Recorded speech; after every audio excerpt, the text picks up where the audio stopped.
Ei, pessoal, como vocês estão?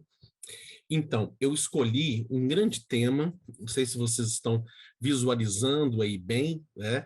Mas um grande tema para iniciarmos aqui o nosso canal, falarmos um pouco sobre mitologia, como cai no Enem, como cai nos vestibulares, e como é tratada também pelos meios acadêmicos, pela ciência, pelos grandes mitólogos, pela psicologia, pela filosofia, né?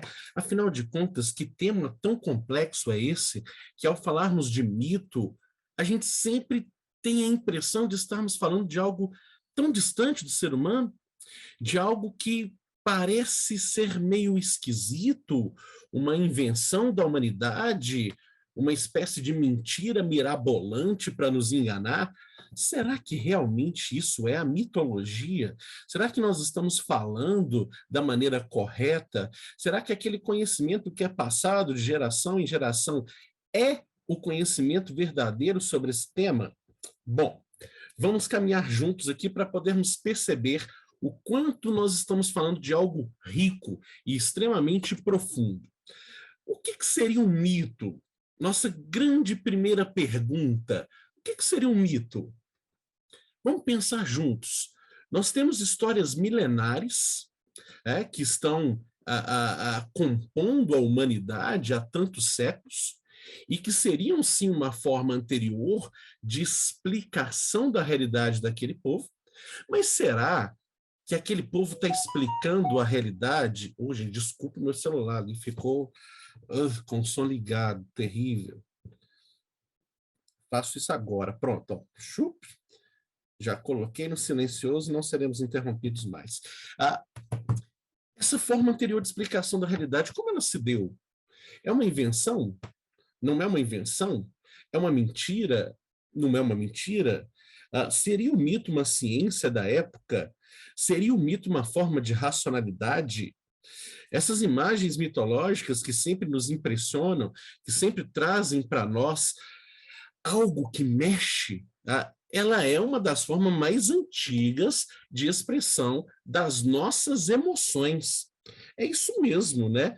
Quando a gente vai atrás dos grandes mitólogos, o Joseph Campbell, né, o nosso querido Junito Brandão, e temos outros pesquisadores aí que vão mergulhar um pouco também na área da mitologia, né? Nosso grande psiquiatra Carl Gustav Jung, esses cientistas vão dizer que o mito é uma forma de expressão das nossas emoções. E todas essas imagens que aparentemente são mirabolantes, na verdade, elas dizem muito a respeito daquilo que nos compõe enquanto seres humanos. Então, quando nós falamos de mito, será que existia antes dele alguma coisa? Antes daquela realidade mitológica, existia alguma coisa além daquela forma de explicar? Sim, existia.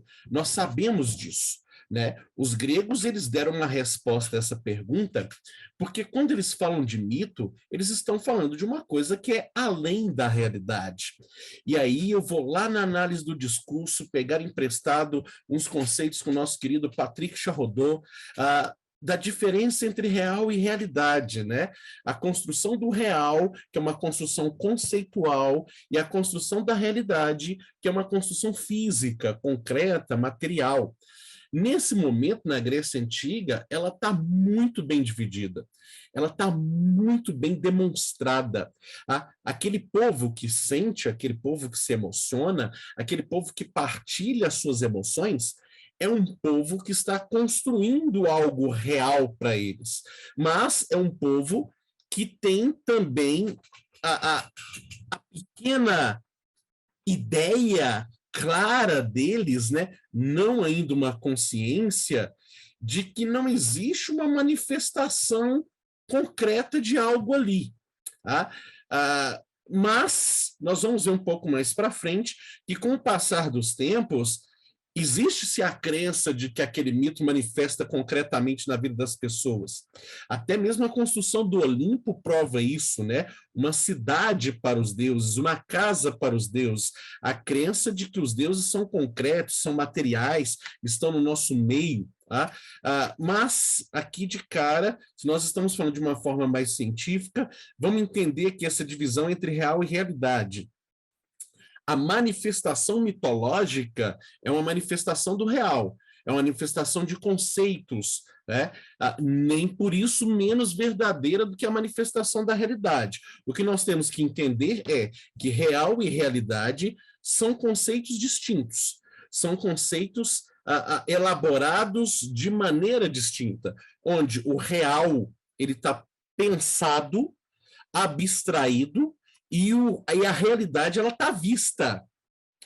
Então, os nossos sentidos podem captar essa realidade que é concreta, enquanto o real, a nossa racionalidade o produz. A nossa racionalidade o pensa, a nossa racionalidade o elabora.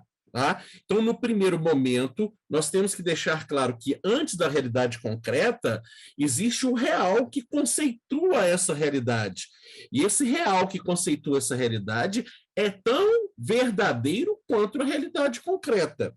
Então, se nós voltarmos um pouquinho aqui no nosso slide anterior, opa, deu um pulo ali para a sociologia, mas nós vamos entrar nela daqui a pouquinho.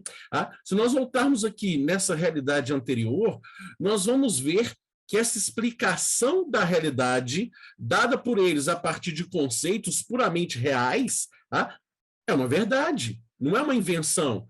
Eles estão sentindo aquilo, eles estão elaborando aquilo, eles estão partilhando aquilo. Então, são vivências. Eu não posso chamar isso de mentira. Seria uma espécie de ciência. Podemos dizer que, da época, é uma espécie de conhecimento partilhado, e talvez, sim, um conhecimento científico, né? Um conhecimento sentido, um conhecimento que é comungado por uma comum unidade. Lembrando que a sociedade grega mitológica é uma sociedade tribal, baseada numa agricultura de subsistência, uma sociedade ainda muito arcaica, perto dessa organização que mais tarde nós vamos ter nas polis. Tá? Mas é uma sociedade que possui avanços, é uma sociedade que tem um modelo de pensamento e é uma sociedade que se localiza dentro da mitologia. Tá? Por isso, essa localização, essa organização, essa contextualização, ela também pode ser considerada como um processo de racionalidade. Então, nós temos ali uma racionalidade. Tá? Qualquer dúvida, deixe aqui abaixo, me pergunte e vamos ir conversando sobre essa situação. A ideia é fazer um vídeo curto, mais explicativo de uma forma bem objetiva, nesses primeiros momentos, para a gente ir partilhando outros temas para depois somar a esse grande tema aqui. Tá? Então, o mito é, sim, uma forma anterior de explicação daquela realidade. Tá? Então, antes da mitologia, nós temos algo que é concreto, que é a realidade por si só, presa nela mesma e por ela mesma. Então, nós estamos falando ali da pedra, nós estamos falando ali da natureza, nós estamos falando ali dos animais, nós estamos falando ali daquela convivência com aquilo que é o meio daquelas pessoas. Aquele ambiente concreto ali, ele já existia. E aquelas pessoas convivem nesse ambiente. E por causa dessa convivência, vários fatos ocorrem no meio também desse ambiente, o que leva aquelas pessoas a várias dúvidas, a vários questionamentos diante daquela situação. E a resposta mais imediata que nós vamos ter naquela época é a partir da elaboração de narrativas.